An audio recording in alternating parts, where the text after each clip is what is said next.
Assalamualaikum warahmatullahi wabarakatuh.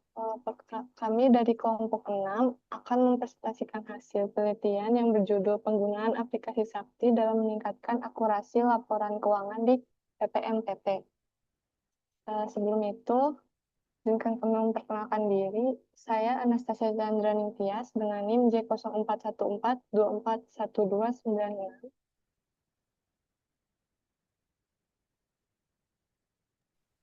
Perkenalkan, nama saya Elsa Gabriela Natali dengan NIM J0414241031. Perkenalkan, nama saya Jingga Tefranti dengan 3 digit NIM terakhir 112.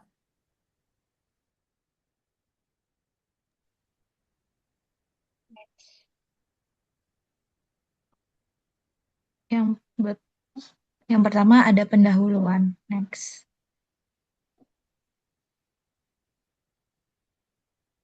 Um, Tata kelola pemerintahan yang baik itu membutuhkan pengelolaan keuangan negara yang efektif, yakni pemanfaatan sumber daya secara efisien, transparan, dan akuntabel untuk mencapai target yang ditetapkan.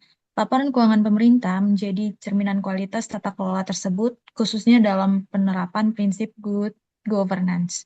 Untuk mendukung hal ini, pemerintah Indonesia mengimplementasikan sistem aplikasi keuangan tingkat instansi atau SAKTI yang dikembangkan oleh Ditjen Perbendaharaan. Sakti mengintegrasikan seluruh pengelolaan keuangan di tingkat satuan kerja dalam satu platform, mencakup modul penganggaran, komitmen, pembayaran, bendahara, persediaan, aset tetap, pelaporan, piutang, dan administrasi. Penggunaan Sakti diharapkan menjadikan penyusunan laporan keuangan lebih cepat, akurat, dan minim kesalahan manual. Meskipun jumlah studi menunjukkan pengaruh yang signifikan, implementasi Sakti terhadap kualitas laporan keuangan sebagian penelitian lain menemukan hasil yang berbeda. Oleh karena itu, penelitian ini bertujuan mengkaji sejauh mana efektivitas Sakti dalam meningkatkan akurasi laporan keuangan, khususnya di pusat perakitan dan modernisasi pertanian perkebunan. Next. Rumusan masalah yang kami cari yaitu yang pertama ada bagaimana efektivitas implementasi sistem aplikasi keuangan tingkat instansi atau sakti dalam pengelolaan keuangan pada pusat perakitan dan modernisasi pertanian perkebunan. Yang kedua ada bagaimana pengalaman dan persepsi terhadap efektivitas penerapan sistem aplikasi keuangan tingkat instansi atau sakti dalam meningkatkan akurasi penyusunan laporan keuangan. Yang ketiga, bagaimana implementasi dan dampak penggunaan aplikasi sakti dalam proses pencatatan, pengelolaan, dan pelaporan dana pada pusat perakitan dan modernisasi pertanian perkebunan. Yang keempat, ada faktor-faktor apa saja yang mempengaruhi efektivitas penggunaan aplikasi sakti dalam penyusunan laporan keuangan. Yang kelima, ada bagaimana instansi memverifikasikan data yang salah dan data yang benar jika terdapat kesalahan input pada aplikasi Sakti. Next. Tujuan dari aplikasi Sakti yang pertama kami ingin menganalisis efektivitas implementasi Sakti dalam pengelolaan keuangan pada pusat perakitan dan modernisasi pertanian perkebunan. Yang kedua, bertujuan untuk memahami secara mendalam pengalaman dan persepsi terhadap efektivitas penerapan sistem aplikasi keuangan tingkat instansi atau Sakti dalam proses meningkatkan akurasi penyusunan laporan keuangan. Yang ketiga, menganalisis implementasi dan dampak aplikasi Sakti dalam proses pencatatan, pengelolaan, dan pelaporan dana. Yang keempat ada mengidentifikasi faktor-faktor yang mempengaruhi efektivitas penggunaan aplikasi Sakti dalam penyusunan laporan keuangan. Yang kelima, memverifikasi data yang salah dan data yang benar jika terdapat kesalahan input pada aplikasi Sakti. Next. Selanjutnya untuk bab 2 tinjauan pustaka. Di sini pertama ada teori pertama yaitu akuntansi pemerintah. Akuntansi pemerintah merupakan sistem pencatatan, pengelolaan, dan pelaporan keuangan yang dilakukan oleh instansi pemerintah sebagai bentuk pertanggungjawaban pengelolaan keuangan negara. Tujuan utamanya adalah meningkatkan transparansi dan akuntabilitas serta mendukung terwujudnya good governance. Dalam pelaksanaannya, akuntansi pemerintah berpedoman pada standar akuntansi pemerintahan SAP. Lalu, teori kedua adalah laporan keuangan. Laporan keuangan merupakan hasil akhir proses akuntansi yang menyajikan informasi mengenai kondisi keuangan suatu entitas.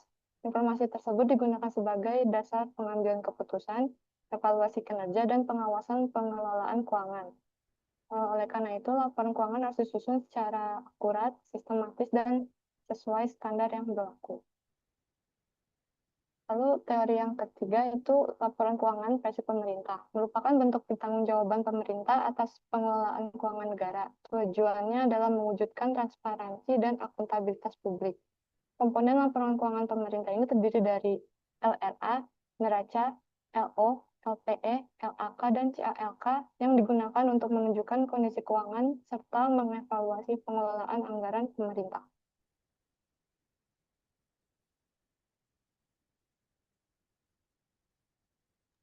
Selanjutnya bab 3 ya ini metodologi penelitian.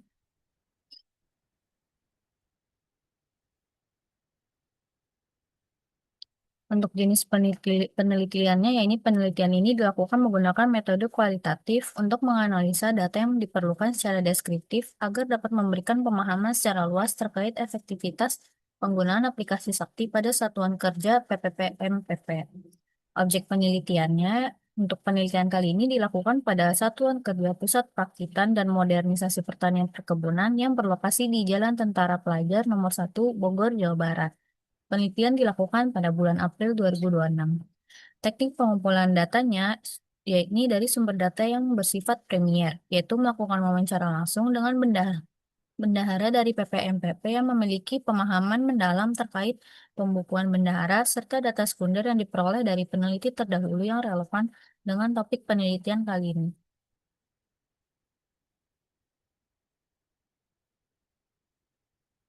Kemudian dilanjut ke bab 4 yakni pembahasan. Untuk pembahasan pertama, yaitu tentang efektivitas implementasi aplikasi Sakti dalam pengelolaan keuangan pada PPMPP.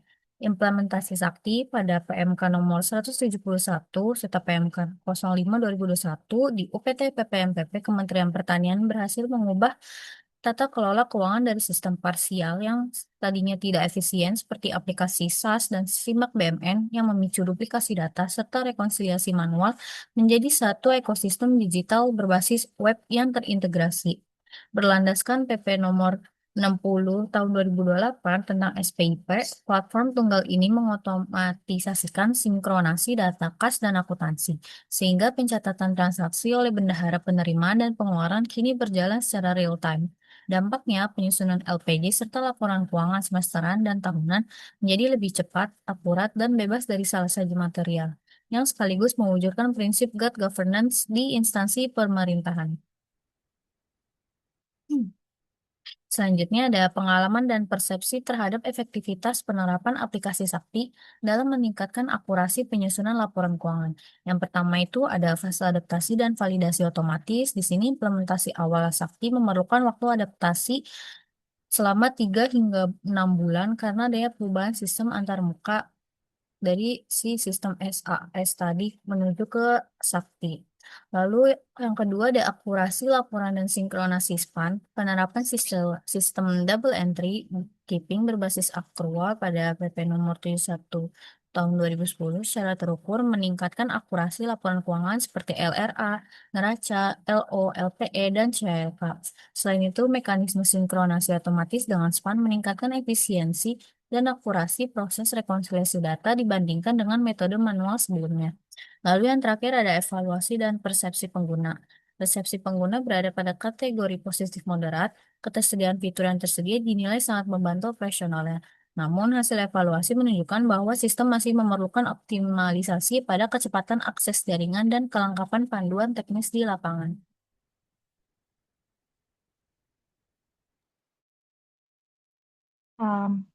Yang ketiga, ada implementasi dan dampak penggunaan aplikasi Sakti dalam proses pencatatan, pengelolaan, dan pelaporan dana.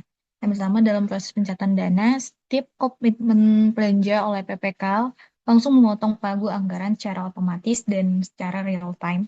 menghilangkan risiko overspending yang sebelumnya rentan terjadi akibat pencatatan manual berbasis nota fisik. Yang kedua, ada pengelolaan dana, mekanisme digital signature memangkas birokrasi penandatanganan fisik sehingga PPS-PM dapat menerbitkan SPM elektronik lebih cepat. Pengelolaan uang persediaan atau UP oleh bendahara juga lebih terkontrol karena setiap pengeluaran wajib diinput dan divalidasi dalam sistem. Yang ketiga ada pelaporan dana, integrasi modul persediaan, aset tetap, dan pelaporan mengatasi masalah klasik, selisih data, dan antara bagian logistik dan keuangan. Dengan prinsip double entry, bookkeeping yang konsisten, seluruh laporan keuangan seperti LLA, neraca, LO, LPE, dan CELK dapat diselesaikan lebih cepat dan minim selisih saat audit. Next. Faktor-faktor yang mempengaruhi efektivitas penggunaan aplikasi Sakti dalam penyusunan laporan keuangan. Efektivitas Sakti dalam penyusunan laporan keuangan tidak semata-mata ditentukan oleh teknologinya, tapi juga berdampak pada faktor SDM dan infrastruktur pendukung. Dapat 5 faktor kunci, yaitu yang pertama ada kompetensi SDM, yaitu kompetensi untuk mengelola sumber daya manusia. Yang kedua ada stabilitas jaringan untuk kestabilitas infrastruktur, teknologi, dan jaringan. Yang ketiga ada pelatihan berkala untuk pelatihan dan pendampingan pengguna. Yang keempat ada kualitas integrasi sistem untuk mengintegrasi dan kualitas sistem aplikasi. Yang kelima ada responsivitas helpdesk atau responsitivitas terhadap layanan bantuan. Apabila kelima faktor tersebut dikelola dengan baik secara bersamaan, Sakti dapat memberikan hasil optimal dalam penyusunan laporan keuangan.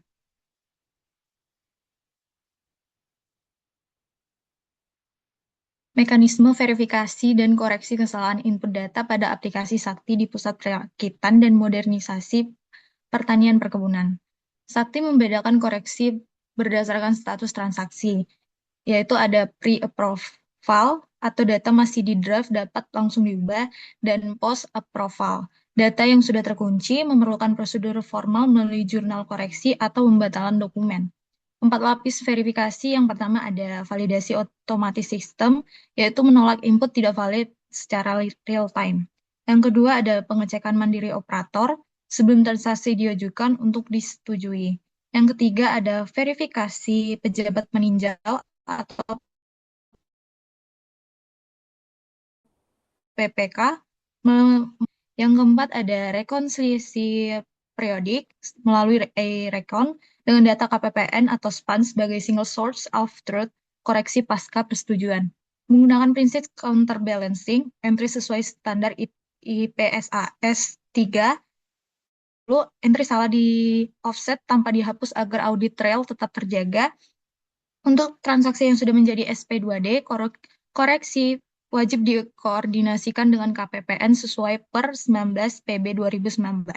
Pembedaan jenis kesalahan, yang pertama ada kesalahan substantif, memengaruhi nilai atau klasifikasi.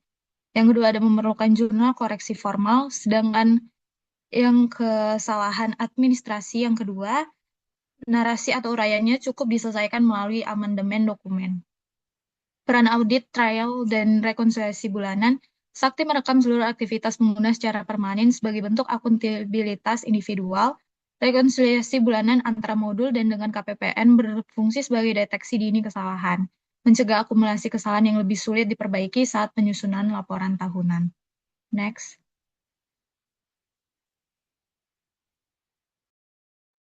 Baik, selanjutnya bab 5 penutup. Ada kesimpulan dan saran. Untuk kesimpulannya, berdasarkan hasil penelitian implementasi sistem aplikasi keuangan tingkat instansi di Pusat Perakitan dan Modernisasi Pertanian Perkebunan, terbukti mampu meningkatkan efektivitas pengelolaan keuangan serta akurasi penyusunan laporan keuangan. Penggunaan Sakti membuat proses pencatatan, pengelolaan, dan pelaporan keuangan menjadi lebih cepat, terintegrasi, dan sistematis, sehingga dapat minimalkan kesalahan pencatatan manual, serta meningkatkan konsistensi data antar modul. Selain itu, fitur validasi otomatis membantu menghasilkan laporan keuangan yang lebih akurat, transparan, dan sesuai dengan standar akuntansi pemerintah atau SAP. Untuk saran, PPMPP perlu terus meningkatkan kompetensi pegawai melalui pelatihan dan pendampingan secara berkala, agar seluruh pengguna mampu mengoperasikan aplikasi Sakti secara optimal. Selain itu, peningkatan kualitas infrastruktur teknologi dan kestabilan jaringan internet perlu diperhatikan guna mendukung kelancaran penggunaan sistem. Koordinasi dengan KPPN dan layanan bantuan teknis juga perlu diperkuat agar setiap kendala yang muncul dapat ditangani dengan cepat dan tepat. Sekian dari presentasi kami. Jika ada kesalahan atau kekurangan, mohon dimaafkan. Assalamualaikum warahmatullahi wabarakatuh.